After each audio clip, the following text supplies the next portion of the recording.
ఈ ప్రభుత్వం వచ్చి 19 నెలలు అయినా కూడా ఈరోజు ఈ గవర్నర్ గారి ప్రసంగంలో కూడా ఉద్యోగస్తులకు మేలు చేసిన పరిస్థితి ఎక్కడా కూడా కనిపించలేదు. ఈరోజు చూసుకుంటే 19 నెలల్లోనే 3.22 లక్షల కోట్ల అప్పులు చేసి ఈరోజు దాదాపుగా ఉద్యోగస్తులు కూడా ఇవ్వాల్సిన బకాయిలు 31,000 కోట్ల అప్పులు ఉన్నాయి. ఆ బకాయిలు చెల్లించలే.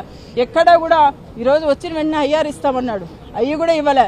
అంటే ఎక్కడా కూడా ఉద్యోగస్తులతోనే ఈ ప్రభుత్వం అధికారం రావడానికి ఉద్యోగస్తులు ముఖ్య పాత్ర పోషించారు. వాళ్ళకు కూడా ఈరోజు ప్రయారిటీ ఇవ్వకుండా, వాళ్ళకు కూడా ఇచ్చే బకాయిలు కూడా చెల్లించకపోగా వాళ్ళకు మళ్ళీ అనేకమైన పని ఒత్తిడి భారం కల్పించడం జరుగుతుంది. అనేకమైన ఈ ప్రభుత్వం వచ్చిన తర్వాత ఆ రోజు వాలంటీర్లు కూడా ఏం చెప్పారు, మేము అధికారంలోకి వచ్చిన వెంటనే 10,000 ఇస్తామని మభ్యపెట్టి మాయ చేసి వాళ్ళ వాలంటీర్లకు మభ్య మాటలు చెప్పడం జరిగింది. ఈరోజు వాళ్ళ అధికారంలోకి వస్తేనే అసలు వాలంటీర్లను పట్టించుకునే పరిస్థితే లేదు. వాళ్ళతో సర్వీస్ చేయించుకున్నారు కానీ వాళ్ళని పట్టించుకునే పరిస్థితి లేదు.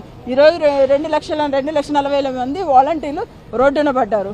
అలాగే చూసుకుంటే ఉద్యోగస్తులు అందరూ కూడా ఈరోజు అనేక మంది ఉద్యోగస్తులు కూడా నిరుద్యోగ భృతి ఇస్తామని చెప్పారు. 3,000 రూపాయలు నిరుద్యోగ భృతి అన్నారు. నిరుద్యోగ భృతి లేక ఈరోజు వాళ్ళు నిరుద్యోగులు కూడా రోడ్ల మీదకి వచ్చారు. అనేకమైన మంది అంటే ఈరోజు జాబ్ క్యాలెండర్ అన్నారు.